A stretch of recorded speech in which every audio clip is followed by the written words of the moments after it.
नमस्कार. मालिकेच्या आजच्या भागामध्ये आपल्याला अरुंधतीचं रौद्र रूप पाहायला मिळणार आहे. अरुंधतीनं जे रौद्र रूप घेतलेलं आहे त्यामुळं अन्याची घराबाहेर हकलपट्टी होणार आहे.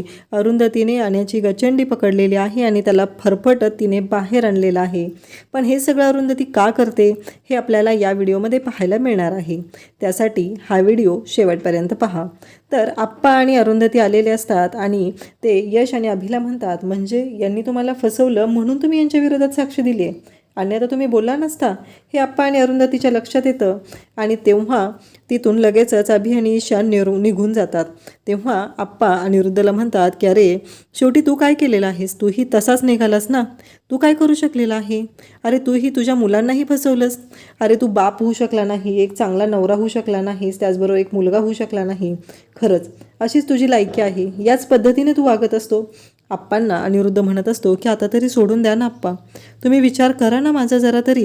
परंतु आप्पा म्हणतात की एक गोष्ट लक्षात ठेव, हे जे तुझ्या डोक्यात काय चालू आहे ना हे बंद करून टाक, कारण त्या गोष्टीचा कुठल्याही गोष्टीचा माझ्यावर काहीही परिणाम होणार नाही.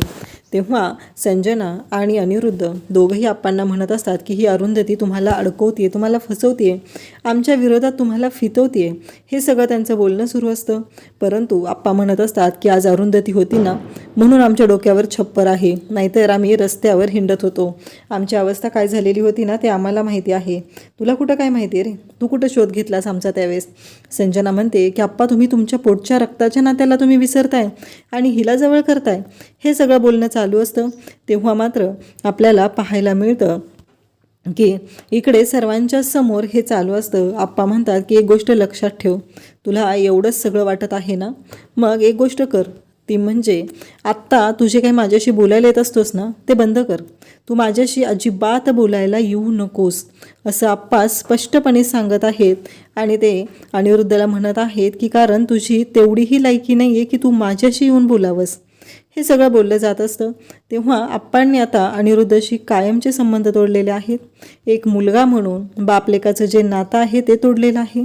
आणि त्याचबरोबर आप्पांनी स्पष्टपणे सांगितलेलं आहे की काहीही झालं तरीही तू माझ्याशी बोलायला यायचं नाही, आणि हे घर आमचं आहे, या घरावरचा तुझा अधिकार आम्ही हिरावून घेऊ शकत नाही, पण या घरामध्ये आम्ही कसं राहायचं, आम्ही काय करायचं, या गोष्टी पण तुला आम्ही, त्या गोष्टींचा अधिकार तुला आम्ही देऊ शकत नाही. काहीही झालं तरीही एक गोष्ट कायमस्वरूपी लक्षात ठेवायची आहे, ती म्हणजे की माझ्याशी पुन्हा बोलायला यायचं नाही. आप्पांनी स्पष्टपणे अनिरुद्धला सांगितलेलं आहे, त्याला सांगितलेलं आहे की पुन्हा तू माझ्याशी बोलायला आला तर तुझ्या पदरी निराशाच पडणार आहे. कारण आप्पांना अनिरुद्धबरोबर बोलण्यामध्ये अजिबात इंटरेस्ट नाही. संजनाला मात्र या गोष्टीचा खूप राग आलेला असतो. कारण संजनाचं असं म्हणणं असतं, बघितलं ना तुझे आईवडील आहेत ते, पण तुझे वडील तुझ्याशी कोणत्या पद्धतीने वागत आहेत, तुझ्याशी कोणत्या पद्धतीने बोलत आहेत हे बघ तू, तुला खूप वाटतं ना त्यांच्याबद्दल, पण त्यांना फक्त आणि फक्त अरुंधतीबद्दलच वाटत आहे. हे सगळं संजना अनिरुद्धला ऐकवत असते, त्याला म्हणत असते की बघ तुझं काय चुकत आहे ते, हे ती सांगत असते. तेव्हा मात्र अनिरुद्ध शांतच होतो, कारण अनिरुद्धला माहिती आहे की आप्पांनी हा निर्णय का घेतलेला आहे. आप्पा मात्र खूप चिडलेले आहेत आणि तिथून निघून जातात. आप्पा इकडे अनिरुद्धला म्हणून गेलेले असतात. संजना मात्र अनिरुद्धला आता पुन्हा भडकवण्याचा प्रयत्न करत आहे. संजनाचं असं म्हणणं आहे की अनिरुद्ध तू बघितलंस ना, तू तुझ्या आईवडिलांच्या बाबतीत इतका पॉझिटिव्ह आहे, पण ते तुझ्या बाबतीत काय बोलत आहेत, काय विचार करत आहेत, ही गोष्ट तुझ्या चांगलीच लक्षात आली पाहिजे. त्यानंतर आपल्याला पाहायला मिळतं की संजना आणि अनिरुद्धने ठरवलेलं आहे की अरुंधतीला कायमचं या घराबाहेर काढायचं आहे. जोपर्यंत ती या घरात आहे तोपर्यंत आपल्याला आपलं स्थान या घरामध्ये मिळवता येणार नाही. काहीही झालं तरी अरुंधती या घराच्या बाहेर गेली पाहिजे. इकडे आता संध्याकाळी सगळेजण अंगणात खेळत बसलेले आहेत आणि अनिरुद्ध आणि संजनाही तिथं आलेले आहेत. संजनाला पुन्हा राग येऊ लागतो. संजना म्हणत असते, बघितलंस का काय झालेलं आहे ते, कारण त्यांना कोणालाही आपल्याबद्दल काहीही वाटत नाही. त्यांचं असं म्हणणं आहे की आपण इथं असलो काय नसलो काय त्यांना फरकच पडत नाही आहे. हे सगळं संजना बोलत असते. आपण इथं येऊन थांबलेलो आहोत, त्यांच्या खेळण्यात ते रमलेले आहेत.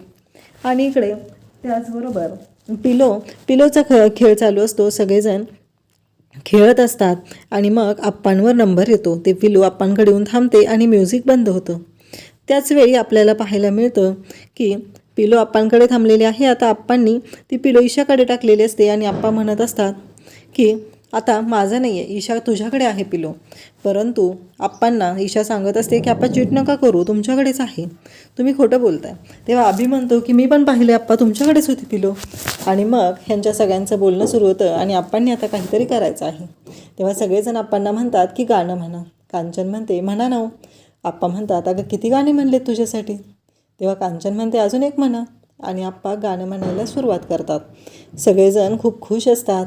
जानकी अरुंधतीच्या मांडीवर असते. सगळेजण खूप आनंदात असतात. यश आरोहीला घेऊन डान्स करत असतो, कारण यशच्या आयुष्यात आनंदाचा क्षणही आलेला असतो आणि या सगळ्यामुळं यशला खूपच छान वाटत असतं. फायनली देशमुखांची दिवाळी ही आनंदात सेलिब्रेट होत असते. पण त्या दिवाळीला विरजण टाकायला, तिथे मिठाचा खडा टाकायला संजना आणि अरुंधती सज्जच झालेले असतात. त्यांना मात्र कुठल्याच गोष्टीने काहीच फरक पडत नसतो. त्यांना फक्त अरुंधती आणि त्याचबरोबर इकडे असलेल्या अरुंधतीची वाट लावायची असते आणि हा आनंदाचा क्षण असतो देशमुखांच्या घरचा, तो उद्ध्वस्त करायचा असतो. एवढंच त्यांच्या डोक्यात चालू असतं. त्याचबरोबर आपल्याला पाहायला मिळतं की सगळेजण तिथं आहेत आणि कांचनला पण घेऊन आप्पा आता डान्स करत आहेत. आप्पांना खूप छान वाटत आहे. फायनली हा क्षण आनंदाचा आलेला आहे. सगळेजण खुश झालेले आहेत. सगळे खूप खुश आहेत आणि हा आनंदाचा क्षण आता त्याला गालबोट लागणार आहे. ते म्हणजे अनिरुद्ध आणि संजनाने केलेल्या कारस्थानामुळे, त्यांच्या केलेल्या कारभारामुळे.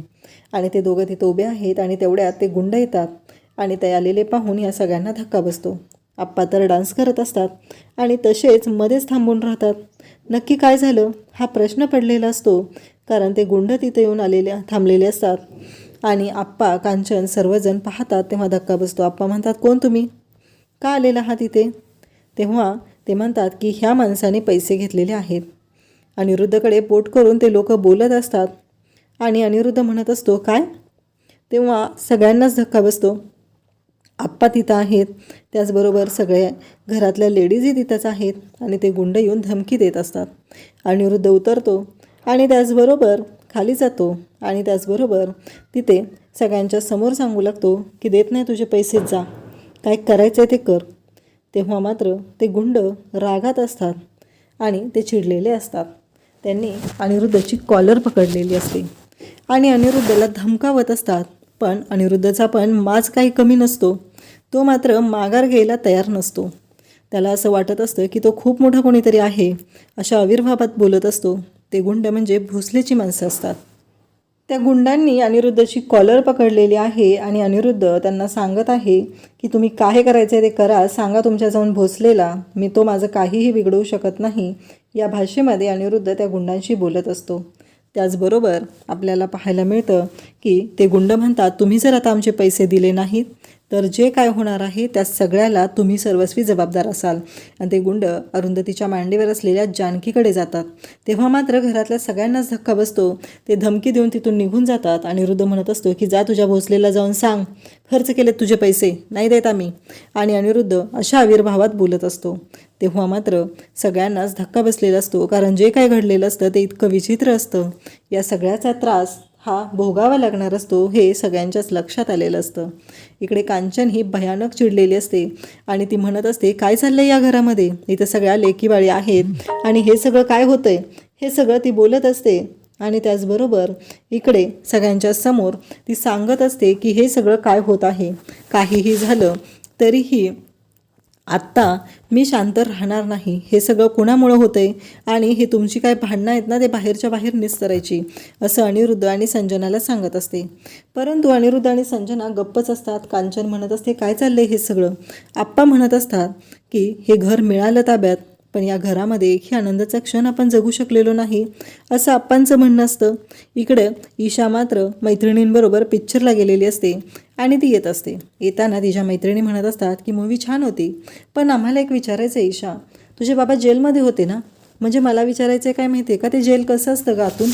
नाही, तुझे बाबा गेले होते ना, तो लाईव्ह एक्सपिरियन्स आहे ना त्यांचा, मग आपल्याला कळेल ना ते जेल आतून कसं असतं. हे सगळं बोललं जात असतं तेव्हा ईशा म्हणत असते, मला नाही माहिती. तेव्हा त्या म्हणत असतात की तू विचारलं नाही का तुझ्या बाबांना? नाही, त्यांना विचारून सांग ना आम्हाला. तेव्हा ईशा म्हणते की तुम्हाला जर या गोष्टींबद्दल बोलायचं असेल तर तुम्ही माझ्याशी न बोललेलं चांगलं आहे. तेव्हा तिच्या मैत्रिणी तिला सांगू लागतात की असंही आमच्या आईबाबांनी आम्हाला सांगितलेलं आहे की काही झालं तरी त्या ईशाशी बोलायचं नाही. तिचे बाबा जेलमध्ये गेलेले आहेत. हे सगळं चाललेलं असतं आणि तेव्हा मात्र ईशा वैतागलेली असते. ईशा म्हणत असते की काहीही झालं तरीही मी तुम्हाला सांगणार नाही. आणि ईशा त्यांच्याशी बोलणं बंद करते. त्यांना सांगते, ठीक आहे, तुम्हाला माझ्याशी बोलायचं नसेल तर एकच गोष्ट लक्षात ठेवा की पुन्हा माझ्याशी बोलायला येऊ नका. या भाषेत ईशाने तिच्या मैत्रिणींना उत्तर दिलेलं असतं. ईशा त्या मैत्रिणी निघून जातात. मग अनिरुद्धला कॉल लावते. अनिरुद्धचा कॉल वाजत असतो. संजना म्हणत असते, अनिरुद्ध तो फोन वाजतोय, बघ कोण आहे. पण अनिरुद्ध काही जागा होत नसतो. पुन्हा दुसऱ्यांदा कॉल लावते. पुन्हाही तो उचलत नाही. तेव्हा संजना बघते अनिरुद्धच्या फोनवर ईशाचा फोन आलाय. संजना म्हणते, आमच्याशी खोटं वागलीस ना, आमच्याशी गद्दारी केली, हिच्यामुळे आम्हाला 2 दिवस जेलमध्ये राहावं लागलं ना. नाही, आता नाही उचलणार हिचा कॉल, असं म्हणत संजना ईशाचा आलेला कॉल कट करते. आणि इकडे पुन्हा ईशा अभिला कॉल लावते. अभिही कॉल उचलत नाही. ईशा घाबरलेली असते कारण तिच्या लक्षात आलेलं असतं कोणीतरी तिला फॉलो करत आहे. ईशा फोनवर फोन करत असते पण तिचा फोन काही पिकअप केला जात नाही. त्यानंतर ईशा म्हणते की आता माझ्याकडे एकच ऑप्शन आहे, तो म्हणजे आई. मी आता आईला फोन करते, आईच माझी मदत करेल, आईच माझा फोन उचलणार. तेवढ्यात ईशाच्या लक्षात येतं की 2 लोक तिचा पाठलाग करत आहेत, तिच्या मागावर आहेत. ईशा घाबरलेली असते आणि ईशा अरुंधतीला कॉल लावते. तोपर्यंत ते गुंड तिच्या जवळ येऊन पोचलेले असतात आणि अरुंधती तिचा फोन उचलते. अरुंधती म्हणते, काय झालं ईशा, बोल ना. तेव्हा ईशा म्हणते, आई आई. तेव्हा अरुंधती म्हणते, तू कुठेस मला सांग बरं. ईशाला ते सांगेपर्यंत ते गुंड तिथं पोचलेले असतात आणि ईशाकडे आलेले असतात. ईशाच्या जवळ येऊ लागलेले असतात. ईशाच्या हातातून मोबाईल बाजूला होतो परंतु फोनमध्ये अरुंधतीला फोन लागलेला असतो. ईशाला ती बोलत असते परंतु एक गोष्ट घडते, ती म्हणजे ईशाच्या जवळ ते गुंड आलेले असतात, तिच्या हातातून फोन हिसकावून घेत असतात. तेव्हा ईशा सांगते की मी पोलीस स्टेशनच्या जवळ आहे, एवढं लक्षात ठेवा, कारण मी पोलिसांना बोलवू शकते. आणि हे सगळं सांगत ईशा त्या गुंडांच्या समोर अरुंधतीला पत्ता देते. म्हणजे ईशाने चालाखीने अरुंधतीला तो पत्ता दिलेला असतो ज्याच्यामुळं अरुंधतीला कळतं की ईशा नक्की कुठं आहे. अरुंधती म्हणते, काळजी करू नकोस तू, मी येते तिकडं, तू काळजी करू नकोस, असं अरुंधती ईशाला सांगू लागते. ईशाला मात्र खूप छान वाटत असतं कारण तिची आई तिच्या मदतीला येणार एवढी खात्री वाटत असते. पण तेवढ्यात ते गुंड येतात आणि ईशाचे दोन्ही हात पकडतात आणि ईशाला म्हणू लागतात की तुझ्या बापाने जे केलेलं आहे त्याची शिक्षा तुला भोगावी लागणारच आहे, कारण तुझ्या बापाने आमचे पैसे बुडवलेले आहेत तर त्याची वसुली आम्ही अशी करू शकतो, असं ती बोलत असते. आणि त्याचबरोबर इकडे अरुंधती किचनमध्ये येते. किचनमधला एक चाकू घेते, यशला फोन करते आणि म्हणते, चल आत्ताच्या आत्ता. यश येतो. यशला घेऊन अरुंधती जायला निघते. अरुंधती यशला घेऊन निघालेली आहे. ईशा इकडे अडचणीत आहे. ते दोघं गाडीवर असतात आणि अरुंधती तिथं बघते तर त्या टेम्पोमध्ये ईशाला ती लोक टाकत असतात. अरुंधतीला खूप मोठा धक्का बसलेला असतो आणि यश म्हणतो, आई ते बघ तिथं आवाज येतो ईशाचा, असं ऐकलं जातं. तेव्हा अरुंधती पाहतच राहते कारण ईशाला ती लोक गाडीमध्ये टाकत असतात. अरुंधती आणि यश दोघंही त्या गुंडांच्या अंगावर धावून येतात. अरुंधतीने तर चाकू आणलेला असतो, ईशाला पाठीमागं पकडलेलं असतं आणि अरुंधती त्या गुंडांवरती धावून गेलेली असते. ते गुंड तिथून पळून जातात. ईशा रडत असते. यश म्हणतो की चला घरी. आता यश आणि अरुंधतीने ऐनवेळी येऊन ईशाचा जीव वाचवलेला आहे, तिला एवढ्या मोठ्या संकटातून वाचवलेला आहे आणि ते दोघंजण तिला घेऊन घरी येतात. ईशाला शांत करत असतो यश. म्हणत असतो, काळजी करू नको, सगळं व्यवस्थित होणार आहे. हे सगळं जेव्हा घडत असतं तेव्हा मात्र इथे अरुंधती खूप चिडलेली असते. ती म्हणत असते की काळजी करू नकोस, अनिरुद्ध आत्ताच्या आत्ता खाली या, असं म्हणत अनिरुद्धच्या नावाने अरुंधतीने अगदी बोंबा मारायला सुरुवात केलेली असते. एकतर ती इतकी चिडलेली असते, तिने जणू काय दुर्गेचा अवतार धारण केलेला असतो असं अरुंधती वागत असते. ईशा मात्र ढसाढसा रडत असते. तेवढ्यातच खाली येतात ते म्हणजे आप्पा आणि कांचन. ते धावत बाहेर येतात. काय झालं विचारू लागतात. तेव्हा अनिरुद्धला ती बोलवू लागते, ती बाहेर या असं म्हणत अनिरुद्धला ओरडून खाली बोलवत असते. अनिरुद्ध आणि संजना येतात. अनिरुद्ध म्हणतो, काय झालं तुला. तेव्हा अनिरुद्धची कॉलर पकडून अरुंधती त्याला म्हणते की हे काय चाललेलं आहे, तुमच्यामुळं माझ्या मुलीची आज अवस्था काय झालेली आहे, रस्त्यात 4 गुंड तिच्यावरती हात टाकत होते, हे सगळं तुमच्यामुळे झालेलं आहे. यापुढे एक गोष्ट लक्षात ठेवायची, माझ्या कुटुंबातल्या कोणालाही तुमच्यामुळं त्रास झाला तर मी सहन करणार नाही, कारण आता जे काही घडलेलं आहे ते खूपच भयानक आहे. तेव्हा संजना तिथे येते आणि अनिरुद्धच्या तावडीतून अरुंधतीच्या तावडीतून अनिरुद्धला सोडवते. अरुंधती मात्र भयानक चिडलेली असते. ती म्हणत असते की सोडणार नाही एकेकाला, एवढं लक्षात ठेवायचं आहे. काहीही झालं तरीही आज माझ्या मुलीची जी काय अवस्था झालेली आहे त्या सगळ्याला फक्त आणि फक्त तू जबाबदार आहेस, हे ते बोलत असते. अरुंधती भयानक अशी चिडलेली असते, कारण आज तागायत अरुंधतीने असं रौद्र रूप धारण केलेलं नव्हतं. अनिरुद्धची कॉलर पकडण्यापर्यंत तिनं कधीही विचार केला नव्हता, पण आज अरुंधतीने अनिरुद्धची कॉलर पकडलेली असते आणि ती भयानक अशी चिडलेली असते. कारण काही झालं तरी आज ईशाच्या बाबतीत जे घडलेलं असतं ते खूपच विचित्र असतं, कारण ती लोक ईशाला घेऊन चाललेली असतात आणि ईशाला जर काही झालं तर आपण कोणाला माफ करू शकत नाही हे अरुंधतीला माहिती असतं. तेव्हा आप्पा, कांचन सर्वजण विचारतात, तेव्हा ईशा सांगू लागते. तेव्हा अभि म्हणतो, अगं तू फोन करायचा ना, एवढ्या रात्री एकटीनं कशाला यायची. तेव्हा ईशा म्हणते की अभि दादा, मी तुला कॉल केला होता, तू माझा कॉल उचलला नाही. इव्हन मी बाबांना पण इतके फोन केले, पण बाबांनी पण माझा एकही फोन उचलला नाही. हे सगळं ती सांगत असते. तेव्हा संजनाच्या लक्षात येतं की फोन कशासाठी केले जात होते आणि संजना तिला चांगलंच जाणवलेलं असतं की नक्की काय प्रॉब्लेम झालेला आहे. आणि हे सगळं जेव्हा घडत असतं तेव्हा मात्र एक मोठी गोष्ट घडलेली असते, ती म्हणजे की संजना म्हणत असते की त्यात आमचा काय दोष आहे. तेव्हा अरुंधती म्हणते की एक गोष्ट कायमस्वरूपी लक्षात ठेवायची, तुमच्या दोघांमुळं जर आम्हाला कोणाला त्रास झाला तर माझ्या कुटुंबातल्या कोणालाही त्रास झाला तर मी सोडणार नाही, कारण तुमचं जे काही प्रकरण आहे ते बाहेरच्या बाहेर तुम्ही निस्तरायचं. तेव्हा अभि म्हणतो की ती लोक कोण होती. तेव्हा अरुंधती सांगते, ईशा सांगते की ती लोक भोसले बिल्डरची होती. ती लोक म्हणत होती तुझ्या बापांनी आमचे पैसे बुडवलेले आहेत तर आम्ही तुला सोडणार नाही, आमच्या पैशांची वसुली अशा पद्धतीनं करणार आहे. हे सगळं जेव्हा ते सगळेजण ऐकतात तेव्हा सगळ्यांनाच धक्का बसतो. त्यानंतर उद्याच्या भागामध्ये आपल्याला पाहायला मिळतं की पाडव्याचा दिवस असतो आणि कांचन म्हणत असते की अगं अनघा, अभिला ओवाळून घे बरं. तेव्हा मात्र इकडे कांचनने असं सांगितल्यानंतर अनघा शांतच राहते आणि मग आरोही औक्षणाचं ताट उचलून जात असते.